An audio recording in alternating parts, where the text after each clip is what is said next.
Today I'm going to share with you the complete guide to planting dahlia tubers.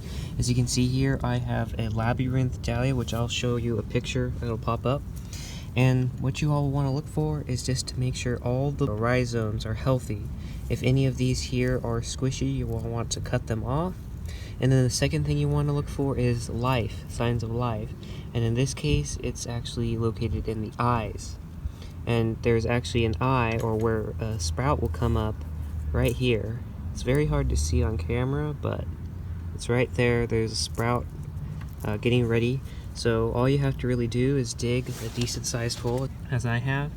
And then what you want to do is take some cocoa coir and compost like I have here, or you can just add some good quality compost. Doesn't matter, just something a little bit to amend if you have either poor soil or for whatever reason, but this will help to supercharge any of your dahlia. So I'm just going to go ahead and pour a good, half of this mixture in, and then I'm just going to go ahead and mix it. Mix it in with the existing soil so you get a nice, really loamy consistency, especially because you don't want your dahlia tubers to rot either. So this is good if you have sandy soil or clay soil, doesn't matter which.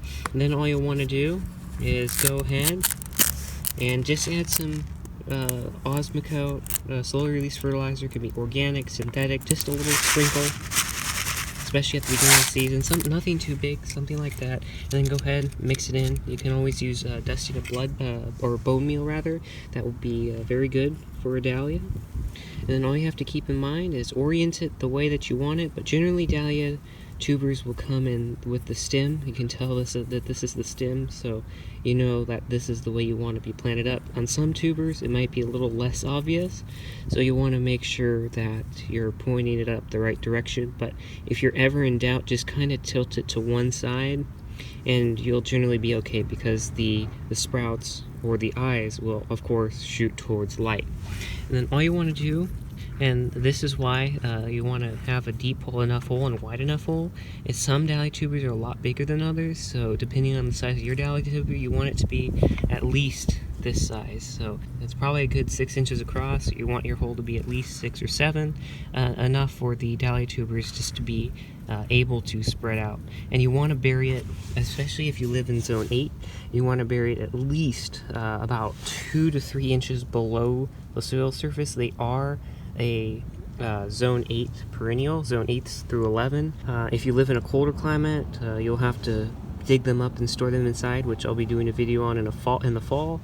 But if you're in zones 9 through 11, you really don't have to worry about this. Just be sure to plant it under the soil surface by about an inch or 2.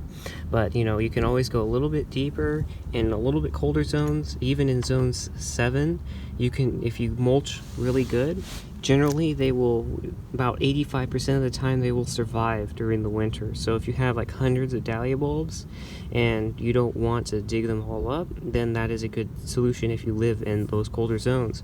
But all you have to do now really is just make sure it's in the proper orientation. If you want to go ahead and add a little bit more compost as well, that'll be good. That'll help get this dahlia started on the right foot, and it will also kind of help it to be oriented better. But all you have to do now is simply backfill. Just lightly pack it down. You don't want to go too crazy or anything like that. And then what you'll want to do too is label it. I'll label it temporarily with this stick here, just to know that I planted it right here. But I'm going to go ahead and label that. And then what you want to do too is then water it in. You want to keep an eye out for sprouts. This may take up to a month depending on how cold it is. You want to plant these out after your last frost date, preferably. You can usually do it 1 to 2 weeks before your last frost date, because it takes a while for the tubers and the eyes to start sprouting. So I hope you liked this video and really got something out of it. Just a simple dahlia guide, something that you get beautiful flowers. Dahlias have hundreds of varieties. They have cactus type, dinner plate type, like this labyrinth dahlia is, and it's just amazing to see all of the selection. But if you also have things like raised beds or flower beds and you want to know how to amend them, you definitely need to check out this video now, which goes into the easiest way. In fact, I only add 2 ingredients to any of my flower beds or raised beds for the gardening season, so this is what you need to look for right now.